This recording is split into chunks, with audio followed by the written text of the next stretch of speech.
வணக்கம், அனைவருக்கும் வணக்கம். நம்ம இனி வரக்கூடிய காலகட்டங்களில் உடல் ஆரோக்கியமாக வைத்துக்கொள்வது மிகப்பெரிய ஒரு சவாலாக இருக்குது. இப்போ 25 பாயிண்ட் டிப்ஸ் சொல்கிறேன்.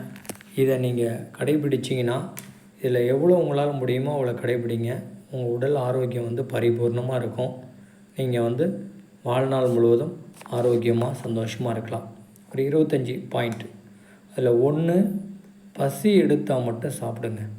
உங்கள் உடம்பு எப்பவும் ஆரோக்கியமாக இருக்கும். இந்த ஒரு டெக்னிக்கை ஃபாலோ பண்ணாவே உங்கள் வாழ்நாள் முழுசும் ஆரோக்கியமாக இருக்கலாம். 25 ஃபாலோ பண்ணிங்கன்னா கேரண்டி ஆரோக்கியம். அதனால் பசி எடுத்தால் மட்டும் சாப்பிடுங்க. அந்த பழக்கத்தை ஃபாலோ பண்ணுங்க, நல்லா இருக்கும். அதுக்கடுத்து பார்த்திங்கன்னா 2வது பாயிண்ட், சாப்பிடும்போது தண்ணி குடிக்காதீங்க. சாப்பிட்ட பிறகும் கொஞ்சம் நேரம் தண்ணி குடிக்காதீங்க. சாப்பிட்றதுக்கு முன்னாடியும் கொஞ்சம் நேரம் தண்ணி குடிக்காதீங்க. சாப்பிட்றதுக்கு 1/4 மணி நேரத்துக்கு முன்னாடி, சாப்பிட்டுட்டு இருக்கும்போது, சாப்பிட்ட பிறகு இந்த அரை மணி நேரம் தண்ணி குடிக்காமல் இருங்க. ஏதாவது சாப்பிடும்போது ஏதாவது சிக்கல் வந்ததுன்னா லேசாக கொஞ்சமாக குடிங்க. அப்போ ஜீரணம் நல்லபடியாக நடக்கும். ஜீரணம் நல்லபடியாக நடந்துச்சுன்னா ஆட்டோமேட்டிக்காக உடல் ஆரோக்கியம் கிடைக்கும். நம்ம உடல் ஆரோக்கியமாக இருக்கா இல்லையாங்கிறத எப்படி கண்டுபிடிக்கலான்னா, காலையில் நம்ம மலம் கழிக்கும் பொழுது எப்படி ஒரு சாக்கு பையில் சில்லற காயினாக கொட்டி வச்சு அந்த சாக்கை கீழே அந்த முடியை அவிழ்த்தோம்னா கடகடகன்னு கொட்டுது, 10 செகண்டில் கொட்டிட்டோம் இல்லைங்களா? அதே மாதிரி நம்ம கழிப்பறைக்கு சென்று நம்ம உடல் கழிவுகளை வெளியேற்ற போகிறோன்னா ஒரு 10 செகண்ட் 20 செகண்டில் எல்லா கழிவும் கொட்டிடுச்சுன்னா நம்ம உடல் ஆரோக்கியமாக இருக்கும்னு அர்த்தம். சரிங்களா? அதனால் உடல் ஆரோக்கியமாக இருக்கணும்னா தண்ணி குடிக்கிறது சாப்பிடும்போது நிறைய குடிக்கக்கூடாது. இதை கடைப்பிடிச்சா உடல் ஆரோக்கியமாக இருக்கும். நம்ம உடம்புல கழிவுகள் வெளியேற்றுறது தான் சிகிச்சை, உடல் கழிவு தான் நோய். அதனால் உடலில் கழிவுகளை வெளியேற்றினாவே நமக்கு நோய் வராது. இப்போ நம்ம பசி எடுத்து சாப்பிடும்போது என்ன ஆகும்னா உடம்பு ஆரோக்கியமாக இருக்கும். ஓகேங்களா?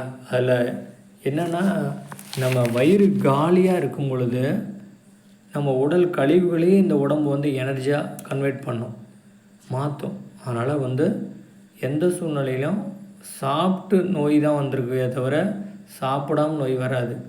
அதனால் முடிந்த அளவு வயிறை காலியாக போடுற அளவு உங்கள் வாழ்க்கை ஆரோக்கியமாக இருக்கும். அதுக்கடுத்தது 3வது பாயிண்ட், உங்கள் வயிறில் 12 மணி நேரம் வயிறு காலியாக இருக்கணும். 12 மணி நேரம் மட்டும் சட்டை க்ளோஸ் பண்ணுங்கள். அதாவது நைட் 8 மணிக்கு சாப்பிட்டீங்கன்னா காலையில் 8 மணி வரையும் எதுவும் சாப்பிடாதீங்க. டீ காஃபி எதுவும் குடிக்காதீங்க. அந்த 12 மணி நேரம் எதுவுமே சாப்பிடக்கூடாது. தண்ணி வேணால் லேசாக குடிச்சிக்கலாம். காலியாக இருக்கணும். அதை கொஞ்சம் நேரம் அதிகமாகணும். 16 மணி நேரம் வயிறு காலி, 8 மணி நேரம் டியூட்டி, 8 மணி நேரம் சாப்பிட்டா போதும். அந்த மாதிரி கொண்டு வந்துட்டிங்கன்னா இன்னும் உடல் ஆரோக்கியம் கேரண்டி. அதனால் வயிறை காலியாக போடுற நேரத்தை அதிகமாக்குங்க. சற்று வாயை திறந்து வைக்கிற நேரம் கம்மியாக்குங்க. அப்போ உங்கள் உடல் ஆரோக்கியம் கேரண்டி. இது 3வது பாயிண்ட். 4வது பாயிண்ட்டு, மாதத்தில் ஒரு நாளாவது விரதம் இருங்க. நமக்கு வேலை பார்க்குற இடத்துல லீவ் விட்டால் தான் நமக்கு சந்தோஷமாக இருக்குது. அதே மாதிரி நம்ம உடலுக்கும் லீவ் விடணும். அது கழிவுகளை வெளியேற்றுறதுக்கு அதுக்கு நம்ம ஹெல்ப் பண்ணணும். வெந்நீர்லாம் குடிச்சிட்டு அல்லது ஜூஸ் குடிச்சிட்டு மோர் குடிச்சிட்டு அழகாக நம்ம ஓய்வு எடுத்தோம்னா உடல் கழிவுகளெல்லாம் வெளியேற்றும், சுத்தம் பண்ணும். அப்போ உடல் ஆரோக்கியம் கிடைக்கும். இது 4வது பாயிண்ட். 5வது பாயிண்ட்டு, நம்ம சாப்பாட்டை 5 வகையாக சாப்பிட்ணும். பழங்கள், காய்கறி, கீரை, இது மாதிரி உணவுகளை நம்ம அதிகமாக எடுத்துக்கணும். அது ஆரோக்கியம்னு சொல்லுவாங்க. சாப்பிட்ற தட்டிலே பழம் 20% இருக்கணும். காய்கறி கொஞ்சம் இருக்கணும். வேக வைக்காத காய்கறி கொஞ்சம் இருக்கணும். முளைக்கட்டிய தானியம் கொஞ்சம் இருக்கணும். விதைகள், உலர் திராட்சை அல்லது தேங்காய், இது மாதிரி கொஞ்சம் இருக்கணும். 5 விதமாக இருந்ததுன்னா உடம்பு ஆரோக்கியம் கேரண்டி. பழம் கொஞ்சம் ஏதோ விலை மலிவான பழம், வாழைப்பழமோ ஏதோ ஒரு பழம் ஒரு 20%. வேக வச்ச சாப்பாட்டில் வேக வச்ச காய்கறி கொஞ்சம், வேக வைக்காத வெள்ளரி பிஞ்சு, கேரட்டு, அது மாதிரி கொஞ்சம், அது முளைக்கட்டிய தானியம் அந்த மாதிரி கொஞ்சம், தேங்காய் பீஸ் 2, இது மாதிரி உலர் திராட்சை, இது மாதிரி கலந்து 5 வகையாக நம்ம சாப்பிட்டோம்னா உடல் ஆரோக்கியம் கேரண்டியாக நடக்கும். அதுக்கடுத்து 6வது டிப்ஸ், வாக்கிங் டெய்லியும் போகணும். காலையில் ஒரு 20 நிமிஷம், மாலையில் ஒரு 20 நிமிஷம் வாக்கிங் டெய்லியும் பக்காவாக போனீங்கன்னா உடல் ஆரோக்கியம் கிடைக்கும். வாக்கிங் போகும்போது கையை வீசி காலை நல்லா விசிறி நல்லா கையை வீசி போகும்பொழுது உடம்பு வந்து அசைவு இருக்கும். அப்போ வந்து உடல் ஆரோக்கியம் இருக்கும். அதுக்கடுத்து 7வது, ஒரு எளிய முறை உடற்பயிற்சி, ஒரு சூரிய நமஸ்காரம் செய்கிறதோ அல்லது ஒரு டான்ஸ் ஆடுறதோ அல்லது வீட்டு வேலை செய்கிறதோ அல்லது மாடிப்படி ஏறுறதோ, இது மாதிரி ஏதாவது உடல் அசைவு இருக்கணும், உடல் உழைப்பு இருக்கணும். அப்போ தான் உடல் ஆரோக்கியம் கேரண்டியாக இருக்கும். உடலில் வந்து நிணநீர் ஓட்டம்னு ஒன்று ஓடுது. அது வந்து உடல் உழைப்பு இருந்தால் தான் அது நல்லா ஓடும். எப்படி ஆட்டோமேட்டிக் வாட்ச் வந்து நம்ம பயன்படுத்தல, அது சூரிய ஒளியில் இல்லைன்னா அந்த வாட்ச் நின்றுடும். அந்த மாதிரி நம்ம உடம்பு வந்து ஒரு ஆட்டோமேட்டிக் வாட்ச் தான். உடல் உழைப்பு இருந்தால் அந்த நிணநீர் ஓட்டம் வந்து நல்லா ஓடும், உடம்பு வந்து ஆரோக்கியம் கிடைக்கும். நம்ம வந்து உடல் உழைப்பு இல்லைன்னா ஆரோக்கியம் வந்து கிடைக்காது. அதனால் உடல் உழைப்பு, அந்த எளிய முறை சூரிய நமஸ்காரம் செய்கிறதோ அல்லது வந்து கை காலை அசைக்கிறதோ, இது மாதிரி செய்யும் பொழுது அந்த உடல் உழைப்பு இருந்ததுன்னா நிணநீர் ஓட்டம் நல்லா ஓடும், ஆரோக்கியம் கிடைக்கும். இது 7வது பாயிண்ட். 8வது பாயிண்ட் வந்து புலம்புறது, அழுவுறது, அடுத்தவங்களை புறம் பேசுறது, குறை பேசுறது, இதெல்லாம் நிறுத்திடணும். இதை ஸ்டாப் பண்ணால் நம்ம உடல் ஆரோக்கியம் கிடைக்கும், நிம்மதியாக இருக்கலாம். அடுத்தவங்களை வந்து எப்போ பார்த்தாலும் கற்பனையில் இமேஜ் பண்ணிக்கிட்டு இவங்க அப்படி அவங்க அப்படின்னு இல்லாமல் நீங்கள் அடுத்தவங்கள புறம் பேசாமல் இருந்தீங்கன்னா ஆரோக்கியம் கேரண்டி. 9வது பாயிண்ட்டு, 9 மணி நேரம் நல்லா தூங்குங்க. ஒரு டைம் வச்சா அந்த டைம் கரெக்டாக தூங்கிடணும். லைட்டெல்லாம் ஆஃப் பண்ணிடணும். இல்லை வெளிச்சமாக வெள்ளையாக தெரிஞ்சுன்னா அந்த பிரெயின் வந்து இன்னும் விடியலன்னு நினச்சிட்ருக்கோம். அப்போ நீங்கள் வந்து லைட்டெல்லாம் ஆஃப் பண்ணிட்டு கும்மி இருட்டு, நல்லா இருட்டில் காற்றோட்டமாக நல்லா ஜன்னல்லாம் வந்து அந்த கொசுவர்த்தி வலை மாதிரி அடித்து அந்த மாதிரி எதுவும் பூச்சி வராமல் பாதுகாப்பாக பார்த்துக்கிட்டு கும்மி இருட்டு, நல்ல இருட்டில் படுத்திங்கன்னா நல்லா தூக்கம் வரும். 8 மணி நேரம் தூங்கணும். அப்போ தான் வந்து நல்லாயிருக்கும். இரவில் வெந்நீர் பயன்படுத்துங்க. எப்போவுமே வெந்நீர் பயன்படுத்துறது நல்லது, சரிங்களா? பகலில் தூங்கினா ஒரு அரை மணி நேரம் 3/4 மணி நேரம் தூங்கணும், அதுக்கு மேலே தூங்கக்கூடாது. பகலில் 3 மணி நேரம் தூங்குவாங்க சில பேர், அப்படி தூங்கக்கூடாது. 2 மணி நேரம் 3 மணி நேரம் தூங்கினா நைட்டில் தூக்கம் வராது. அதனால் 8 மணி நேரம் உறக்கம் ஆரோக்கியத்துக்கு மிக முக்கியம். அதனால் அதை கடைப்பிடிங்க.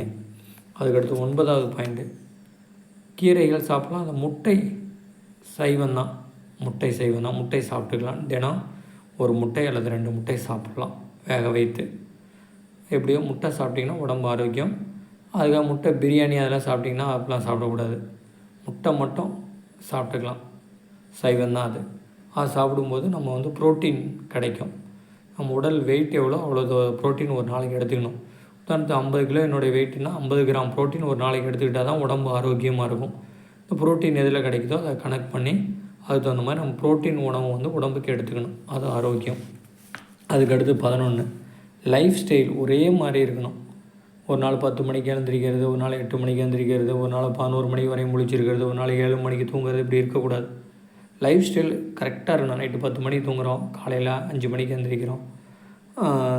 அது மாதிரி எழுந்திரிக்கிறோம், காலை கடனை முடிக்கிறோம், வாக்கிங் போகிறோம், 8 மணிக்கு குளிக்கிறோம், 8:30 மணிக்கு சாமி கும்பிட்றோம், 8:30 மணிக்கு நமக்கு பிடிச்ச சாமி படத்துக்கு முன்னாடி ஆரத்தி எடுக்கிறோம். மணி அடிக்கிற சவுண்டு, அந்த சவுண்டு ரொம்ப முக்கியம். பாடல், சாமி பாட்டு கேட்குறது, அது ரொம்ப முக்கியம். அந்த ஃபோட்டோவை பார்க்குறது, தரிசனம், அது ரொம்ப முக்கியம். உயிரோட்டமாக கடவுள் இருக்கிறதா பார்த்து உணர்ந்து பார்க்குறது. ஸ்மெல், சாம்பிராணி புகை இருக்கிறது, அது ரொம்ப முக்கியம். இதெல்லாம் இருந்ததுன்னா உடம்பு வந்து ஆரோக்கியமாக இருக்கும். வீடு ரொம்ப சுத்தமாக இருக்கிறது ஆரோக்கியமாக இருக்கும். இதெல்லாம் நம்ம வந்து கடைபிடிக்கணும், சரிங்களா? இது வந்து 11வது பாயிண்ட். லைஃப் ஸ்டைல் ஒரே மாதிரி இருக்கணும். காலையில் எத்தனை மணிக்கு எழுந்திரிக்கணும், எத்தனை மணிக்கு சாமி கும்பிடணும், எத்தனை மணிக்கு தியானம் பண்ணணும், எத்தனை மணிக்கு வாக்கிங் போகணும், எத்தனை மணிக்கு காலையில் சாப்பிட்ணும், அப்படிங்கிற ஒரு சிஸ்டமேட்டிக்காக இருந்ததுன்னா, அந்த மாதிரி மனநிலை மகிழ்ச்சியாக இருந்ததுன்னா அந்த லைஃப் ஸ்டைல் இருந்தால் ஆரோக்கியம் வந்து கிடைக்கும். அதை ஃபாலோ பண்ணுங்கள். அதுக்கடுத்து 12வது பாயிண்ட், 6 மாதத்துக்கு ஒரு தடவை உடல் கழிவுகளை வெளியேற்றுறதுக்காக இந்த மலக்குடலை சுத்தம் பண்ணுங்கள். அதாவது வந்து பேதி மாத்திரை சாப்பிட்றது இயற்கை முறையில், அப்படி சாப்பிட்டு மலக்குடலை சுத்தம் பண்ணி வைங்க. அப்போ தான் உடல் ஆரோக்கியமாக இருக்கும். உடம்பு ஃபுல்லாக கழிவுகளை வெளியேற்றிட்டோம்னா நோயே வராது. உடல் கழிவு தேக்கம் தான் நோயாக மாறும். அதனால் அதை கடைபிடிங்க. 13வது பாயிண்ட், நாடி சுத்தி. ஒரு மூக்கை வந்து இப்படி அடைச்சிக்கிட்டு இது வழியாக காற்று இழுத்து அப்புறம் இதை அடைச்சிக்கிட்டு இது வழியாக அடுத்த மூக்கு வழியாக ஓட்டை வழியாக காற்று வெளியிட்டு திரும்ப அதே மூக்கு வழியாக இழுத்து அடைச்சிக்கிட்டு அதுக்கப்புறம் இந்த ஓட்டை வழியாக இப்படி வெளியிட்டு திரும்ப இழுத்து இதான் நாடி சுத்திங்கிறது. இதை ஒரு நாளைக்கு 2 நிமிடம் செய்யுங்க. அதுக்கப்புறம் மூச்சு பயிற்சி செஞ்சிங்கனாக்க அப்போ வந்து அது ஒரு 5 நிமிடம் செஞ்சிங்கன்னா உடல் ஆரோக்கியமாக இருக்கும். இது வந்து 14வது பாயிண்ட்டு. 15வது பாயிண்ட்டு, உப்பு வச்சு காலெலாம் கழுவுங்க. உப்பு போட்டோம்னா அதில் வந்து நெகட்டிவ்லாம் போகும். 6 மாதத்துக்கு ஒரு தடவை கடல் நீரில் போய் குளிங்க. புனித நீரில் அல்லது ஒரு இடத்துக்கு ஒரு முறை போய் குளிங்க. அதுவும் கூட ஒரு ஆரோக்கியம். வெளியில் போயிட்டு வரும்போது ஒரு எனர்ஜி கிடைக்கும். அப்படி பண்ணுங்கள். 16வது பாயிண்ட்டு, கடவுளோட பேசுங்க. ஒரு 7 மினிட்ஸ் 7 நிமிடம் கடவுளோட பேசுங்க. உங்களோட ஷேர் பண்ணிக்கிங்க. கடவுளோட பேசுகிறது பேர் தான் பிரார்த்தனை. அதை நன்றி சொல்லுங்கள். உங்களுக்கு என்னெல்லாம் கிடைச்சிருக்கோ பற்றாக்குறையை வெளிப்படுத்தாமல் இது இல்லை அது இல்லைன்னு சொல்லாமல் என்னெல்லாம் உங்களுக்கு கிடைச்சிருக்கோ அதை சொல்லி நன்றி சொல்லி பேசுங்க. அப்போ கூட ஆரோக்கியம் வந்து கிடைக்கும். மனசு சந்தோஷமாக இருக்கும். அதுக்கடுத்து உடம்போட பேசுங்க. சில நிமிடங்கள் தூங்கும்போது கண்களுக்கு நன்றி, நம்முடைய மூக்குக்கு நன்றி, வாய்க்கு நன்றி, காது கேட்குறதுக்கு நன்றி அப்படின்னு நம்ம உடல் உறுப்புகளோட தடவி கொடுத்து அன்பு கொடுத்து அதுக்கு நன்றி சொல்லி அதோடு நீங்கள் பேசும்போது அது ரியாக்ட் ஆகும். அது வந்து 5 வயது குழந்தை மாதிரி நம்ம உடம்பு. அதை நம்ம வந்து பேணி பாதுகாத்து அதை வைக்கும்போது உடல் ஆரோக்கியம் வந்து கிடைக்கும். அதுக்கு அடுத்தது சந்தோஷமான மனநிலையில் இருங்க. நல்ல ஹாப்பியாக மகிழ்ச்சியாக இருங்க. அது ரொம்ப ரொம்ப முக்கியம். அதுக்கு அடுத்தது அறுசுவை உணவு. 6 சுவை நம்ம சாப்பாட்டில் சாப்பிட்டோம்னா நம்ம உடம்பு வந்து ஆரோக்கியமாக இருக்கும். வாய்ப்பு கிடைக்கும் போதெல்லாம் 6 சுவை உப்பு புளிகாரம் நம்ம சாப்பாட்டில் எப்போவுமே இருக்கும். ஆனால் கசப்பு துவர்ப்பு கார்ப்பு இருக்காது. அதான் எல்லா நோய்க்கும் காரணம். உடல் கழிவு வெளியேறதுக்கு காரணம் நம்ம உடம்புல கசப்பு சேர்க்கறது இல்லை. அப்போ ஒரு பாவக்காய் சிப்ஸ் வாங்கிக்கிற சாப்பிட்றது, வேப்பந்தவை கொஞ்சம் முடிஞ்சால் சாப்பிட்றது, அல்லது வந்து நார்த்தங்காய் ஊறுகாய் வச்சுக்கிறது. இதில் வந்து அதில் வந்து கசப்பு துவர்ப்பு இருக்கும். பாவக்காவில் இருக்கும். தேன் கொஞ்சம் வாங்கி வச்சுக்கிறது, அதில் அறுசுவை இருக்குது. இப்படி வந்து நம்ம 6 சுவை நம்ம நாக்கில் படுற மாதிரி இருக்கணும். நம்ம பிடிச்ச சுவை சாப்பிடும்போது நம்ம உடல் ஆரோக்கியமாக இருக்கும். இப்போ இந்த 6 சுவை சாப்பிட்றது உடல் ஆரோக்கியத்துக்கு தரும். அதுக்கு அடுத்தது 20வது பாயிண்ட்டு, சூரிய ஒளியில் ஒரு 20 நிமிடம் அல்லது 10 நிமிடம் உங்களுக்கு டைம் கிடைக்கும்போது சூரிய வெளிச்சம் வந்து நம்ம உடம்புல படணும். அந்த மாதிரி நம்ம இருந்தோம்னா உடல் ஆரோக்கியம் கிடைக்கும். சூரிய ஒளி நம்ம மேலே உடலில் பட்டதுன்னா உடல் ஆரோக்கியம் கேரண்டி. மாதிரி எண்ணெய் தேய்ச்சி குளிக்கிறது. நல்லெண்ணெய் தேய்ச்சி வாரத்தில் ஒரு நாள் அல்லது மாதத்தில் ஒரு நாள் உடல் முழுசும் குறைவான உடை உடுத்திக்கிட்டு உடல் முழுவதும் நல்லா எண்ணெய் தேய்ச்சிட்டு அதை சூரிய ஒளியில் அந்த எண்ணெயோடு நம்ம சூரிய ஒளி நம்ம உடம்புல எண்ணெய் தேய்ச்சிருக்க எண்ணெய் நம்ம உடம்பு இந்த 3 சேர்ந்து உடம்புல வந்து ஒரு ரியாக்ட் பண்ணும். அது வந்து உடல் ஆரோக்கியத்துக்கு நல்லது. அது மாதிரி இருக்கிறது ரொம்ப நல்லது. அதுக்கடுத்து வெந்நீர் அருந்துங்க. இரவில் வெந்நீர் சாப்பிடுங்க. இரவில் பழைய சாப்பாடு சாப்பிடாதீங்க. நல்லா சூடான உணவு சாப்பிடுங்க. சரிங்களா? சாப்பாடு கார்போஹைட்ரேட்டை தவிர்த்துட்டு சப்பாத்தி அல்லது கோதுமை இது மாதிரி ஏதாவது சாப்பிட முடியுமான்னு பாருங்கள். அப்படி சாப்பிடும்போது ஆரோக்கியம் கேரண்டி. 45 வயசுக்கு மேலே கண்டிப்பாக இதெல்லாம் ஃபாலோ பண்ணால் தான் நம்ம வந்து வாழ்கிறதே ஒரு நல்லாயிருக்கும். அதுக்கடுத்து பார்த்திங்கன்னா 22வது பாயிண்ட்டு, நம்ம வந்து வெர்ஜின் கோகோனட் ஆயில்னு ஒன்று இருக்குது. அது வந்து ஒரு 5 ml டெய்லியும் சாப்பிட்டோம்னா உடம்புல உள்ள கழிவுலாம் வெளியேறுதுன்னு கண்டுபிடிச்சிருக்காங்க. இந்த கோகோனட் ஆயில் அதை நம்ம எடுத்துக்கிட்டோம்னா உடம்பு வந்து ரொம்ப ஆரோக்கியமாக இருக்கும்.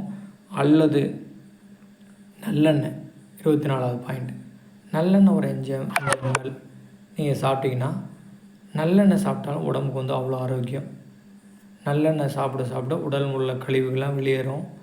இரவில் அல்லது விளக்கெண்ணெய் அல்லது நல்லெண்ணெய் கொஞ்சம் சாப்பிட்டு படுத்திங்கன்னா உடல் கழிவு வெளியேறும். நம்ம வந்து ஆரோக்கியமாக இருக்கலாம். காலையில் வந்து மலம் வந்து ஈஸியாக வெளியேறும். விளக்கெண்ணெய் இரவில் கொஞ்சம் சாப்பிட்டு படுத்திங்கன்னா குடிச்சிட்டு படுத்திங்கன்னா காலையில் ஆட்டோமேட்டிக்காக 5 மணிக்கு உங்களை எழுப்பி விட்டுரும். உடல் கழிவு வெளியேறும். அப்போ வெர்ஜின் கோகோனட் ஆயில் 23வது பாயிண்ட்டு. 24வது பாயிண்ட்டு, நல்லெண்ணெய் சாப்பிடுங்க காலையில் வெறும் வயிற்றில். அல்லது தேங்காய் சாப்பிடுங்க. ஏதாவது ஒரு உணவு இயற்கை உணவாக காலையில் சாப்பிடுங்க. முதல் உணவு நல்ல ஆரோக்கியமாக இருப்பீங்க. 25வது பாயிண்ட்டு, தேங்காய், வாழைப்பழம், அவுள் இது மாதிரி உணவுகளை நீங்கள் வந்து எடுத்துங்க. எது வந்து கெட்டியமாக இருக்கும், அவள் வந்து வெளியில் வச்சாலும் சீக்கிரம் கெடாது. தேங்காய் சீக்கிரம் கொஞ்சம் ஒரு 2 நாள் இருக்கும். இது மாதிரி கெடாத உணவை சாப்பிட்டிங்கன்னா உங்கள் உடம்பும் கெடாமல் இருக்கும். சாப்பாடெலாம் பார்த்திங்கன்னா உடனே கெட்டுடும். அப்போ இந்த மாதிரி எளிய அந்தந்த சீசனில் என்ன பழங்கள் கிடைக்குதோ அதை சாப்பிடுங்க. இந்த 25 பாயிண்ட்டும் கடைப்பிடிச்சிங்கன்னா ஆரோக்கியம் கேரண்டி.